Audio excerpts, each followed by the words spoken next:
She didn't argue. She didn't raise her voice. She simply picked up her bag, straightened her jacket, and walked out of the most important meeting of their year, taking $43 million with her. Nobody stopped her. Nobody even moved. That was the part that stayed with people the longest. Not what Hargrove said. Not the look on his face when he said it. But the silence that followed, as Josephine Tull walked out of that conference room like she had somewhere better to be. Because she did. But let's go back to the beginning. Because this story doesn't start in a boardroom in downtown Atlanta. It starts in a laundromat in Macon, Georgia, 26 years before any of this happened. Josephine Tull grew up watching her mother fold other people's clothes. Her mother, Clara, worked 6 days a week at a laundromat on Forsyth Street. Not the one on the nice end of the block, the other one. The one with the broken dryer on the left that nobody ever fixed because the landlord knew the customers had nowhere else to go. Clara folded shirts with the same creases every time. Corners matched perfectly.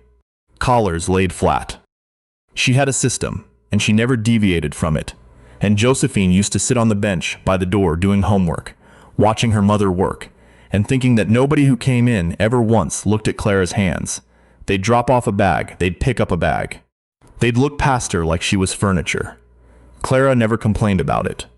That was the thing. She'd come home, feet swollen, and she'd eat dinner standing at the kitchen counter, because she said sitting down made it harder to get back up.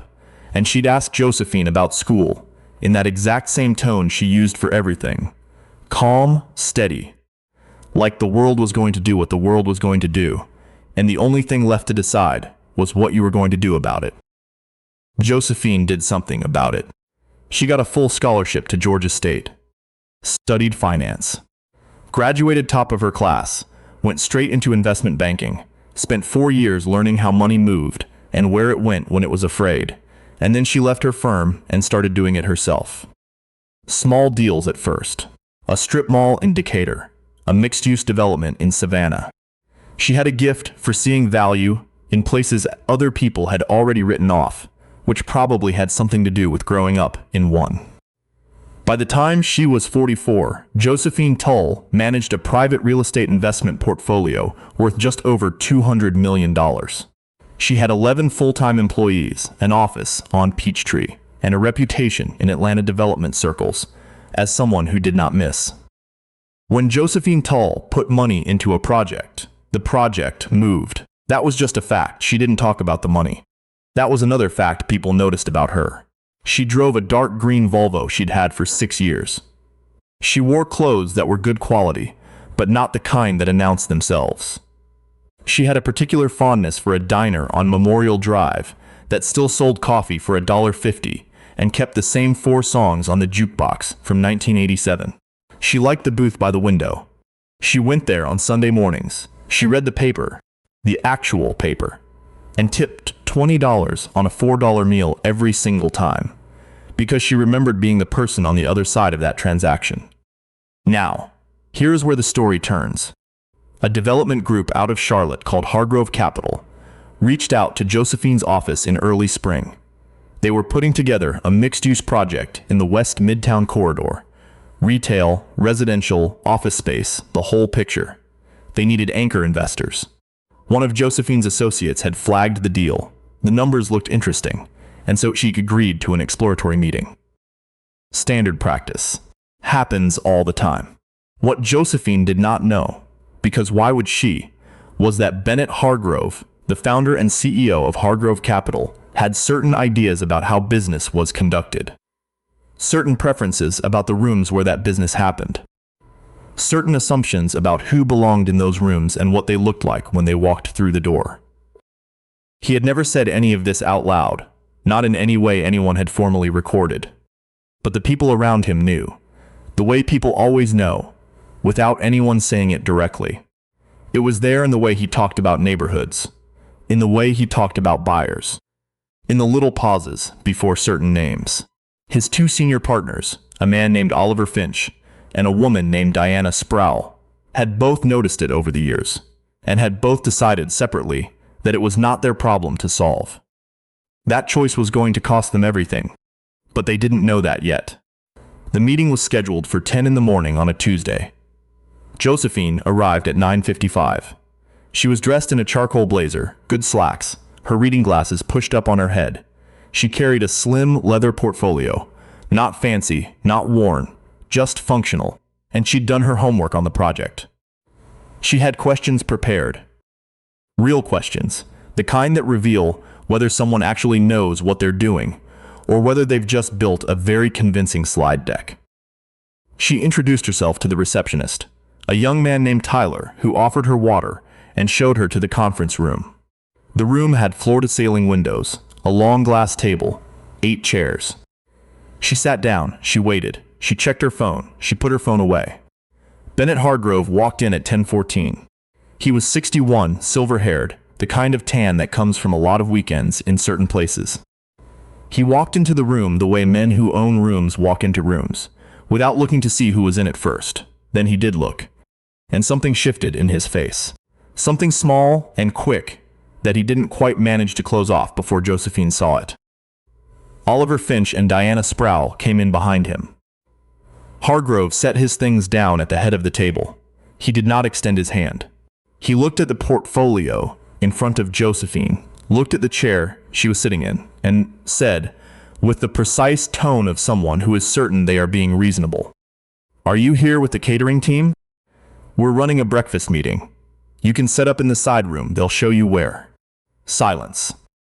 Oliver Finch looked at his phone. Diana Sproul looked at the window.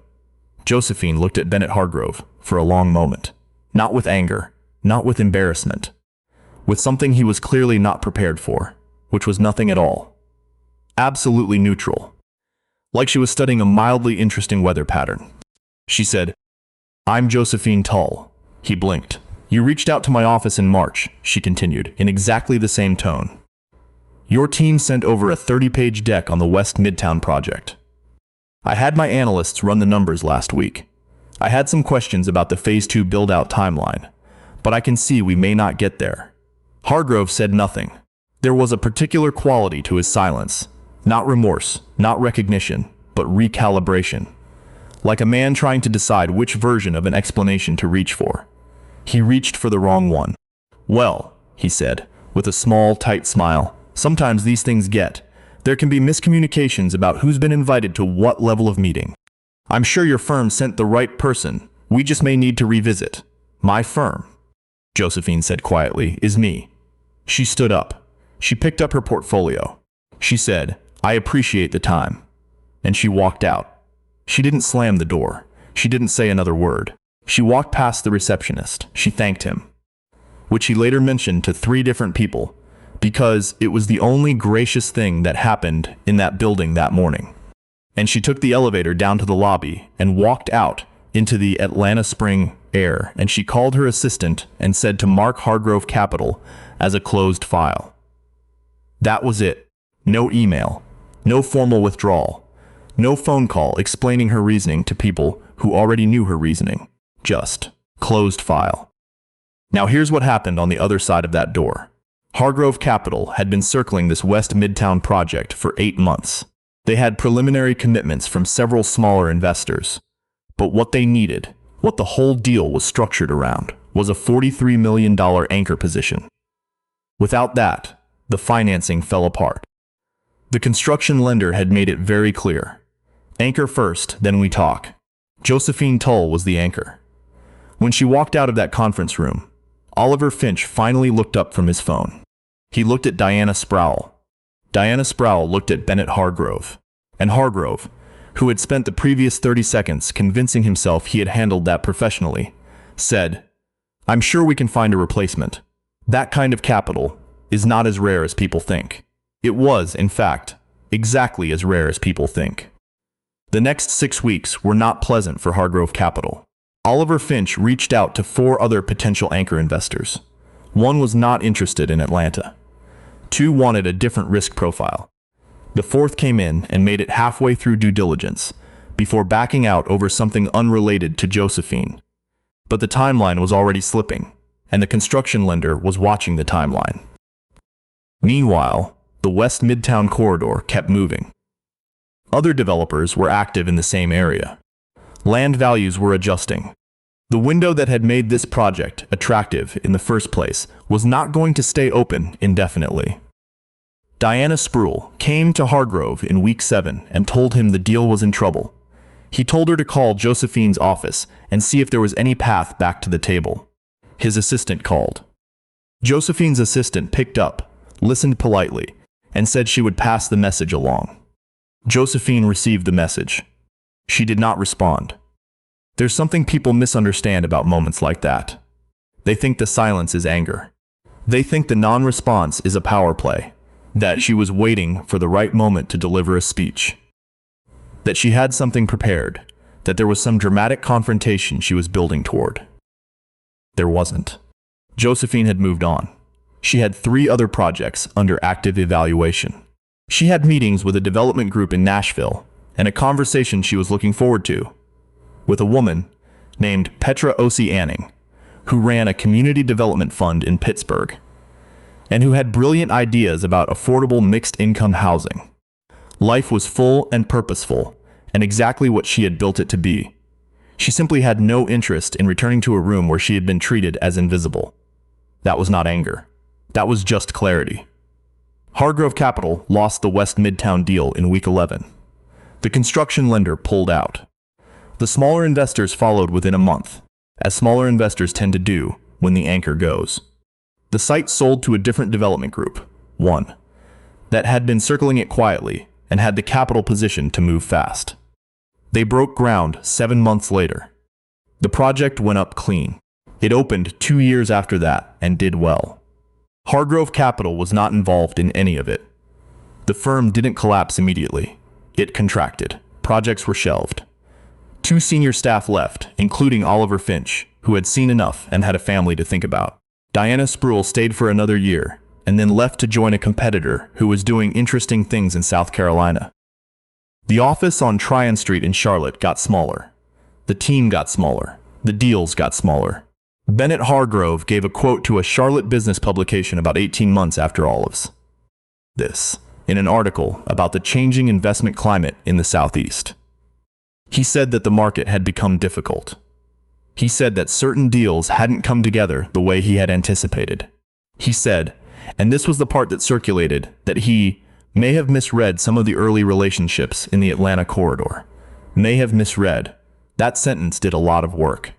People who knew the story, and by then, people knew the story because Oliver Finch had told some of it, and Diana Spruill had told some of it, and Tyler, the receptionist, had told quite a bit of it, because he had been the only decent person in the building that morning, and he did not feel particularly loyal to a man who once sent back his coffee 3 times.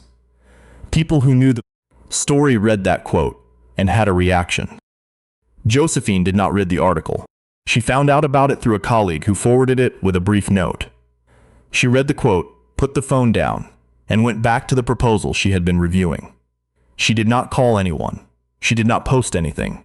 She had a 7 o'clock dinner reservation with her mother, who was retired now, and living in a bright apartment in Smyrna, the kind of apartment Clara had never been able to imagine for herself when she was standing at that laundromat in Macon, folding shirts for people who looked past her hands.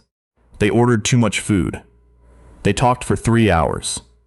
Clara asked about the Nashville project, and then got sidetracked onto a story about a woman in her book club who'd had an extraordinary week, and Josephine laughed until her face hurt.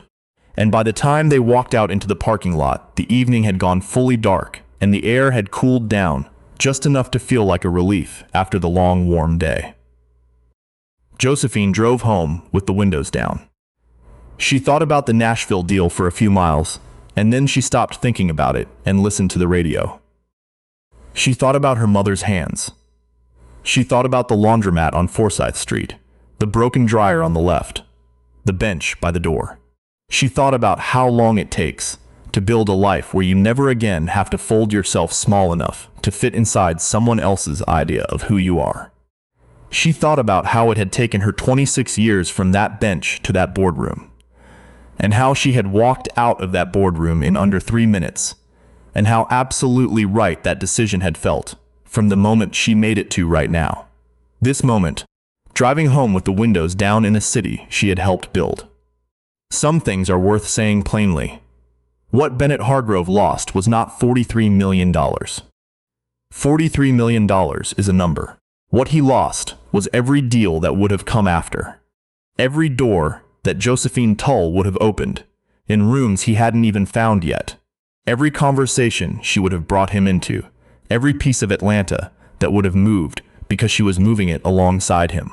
He lost a future he didn't know was possible because he decided, in one unguarded moment, that the woman sitting in his conference room could not possibly be the person he was supposed to be meeting.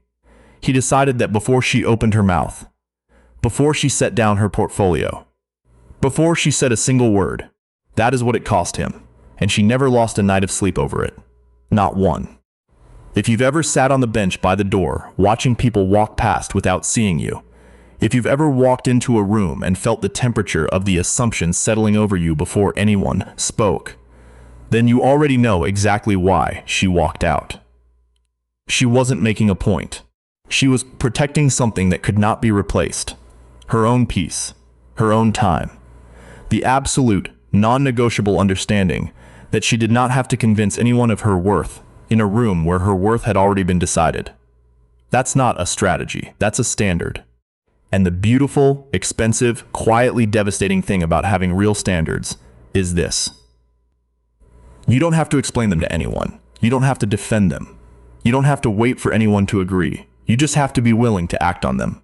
Every single time. Josephine Tull was.